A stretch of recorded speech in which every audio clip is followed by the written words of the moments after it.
আসসালামু আলাইকুম বন্ধুরা, সবাইকে শুভ সকাল। ফজর নামাজ পড়ে আসলাম, একটু হাঁটাহাঁটি করলাম। আসলে সকালের বাতাসটা অনেক সুন্দর।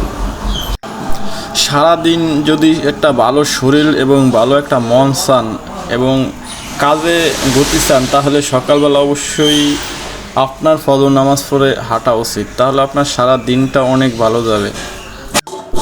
সবার জন্য শুভকামনা রইল। শুভ সকাল, সবার জন্য দোয়া ও শুভকামনা রইল। সবাই ভালো থাকবেন, সাপোর্ট করবেন, আশা করি সাপোর্ট পাবেন। সবাই সবার পাশে থাকবেন। আল্লাহ হাফেজ।